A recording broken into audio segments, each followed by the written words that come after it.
Short 278. మనకి ఇక్కడ రెండు సంఖ్యలు √13 √2197 ఈ రేషియోలో ఉన్నాయని అంటున్నాడు. వాటి తోలకు మొత్తం 462 అంటున్నాడు. అయితే ఆ సంఖ్య లేదని అన్నాడు. మనకి ఇది ప్రీవియస్ గా ఏపీడిఎస్సికి సంబంధించిన బిట్ 2014 లో ఇచ్చాడు.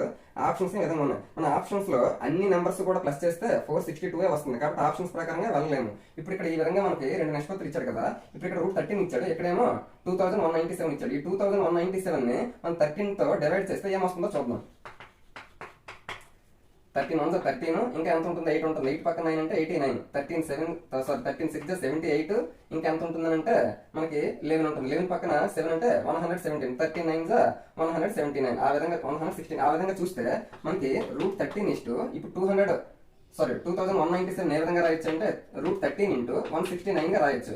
ఇప్పుడు ఇక్కడ √13 క్యాన్సిల్ అయిపోతాయి. ఇక్కడ 1/√69 అంటే అర్థం అంటే 13. అంటే మనకి ఆ రెండు సంఖ్యలు కూడా ఏ నిష్పత్తిలో ఉన్నాయంటే 1:13 రేషియోలో ఉన్నాయి. మనకి ఈ విధంగా డైరెక్ట్ గా ఇవ్వకుండా ఈ విధంగా ఇచ్చాడు. కాబట్టి కన్ఫ్యూజన్ అవ్వకుండా ఈ విధంగా మనం మార్చుకోవాలి. ఇప్పుడు ఆ రెండు సంఖ్యల మొత్తం ఎంత అవుతుంది? వాడెంత ఇచ్చాడు? 462 ఇచ్చాడు. ఆ రెండు సంఖ్యలు మొత్తం చేస్తే 14 పార్ట్స్ అవుతుంది. ఆ 14 పార్ట్స్ ఏమో ఆ ఇచ్చిన లెక్క ప్రకారంగా 462 అవుతుంది. ఇప్పుడు చూస్తే 14 3s 42, ఇంకా ఎంత ఉంటుంది? 4 ఉంటుంది. పక్కన 2 42. 14 3s 42 అంటే 1 పార్ట్ అనేది 33 అయింది. మరి ఫస్ట్ నెంబర్ ఏమో 1 పార్టే కాబట్టి 33. మరి టోటల్ 462 లో మిగిలిన ఫస్ట్ నెంబర్ 32 తీసిగా మిగిలిన ఏమవుతుంది? 429 అవుతుంది. ఆ విధంగా మనకి ఇచ్చిన రేషియోని ఈ విధంగా మనం మార్చుకుంటే మనకు కావాల్సిన ఆన్సర్ వస్తుంది.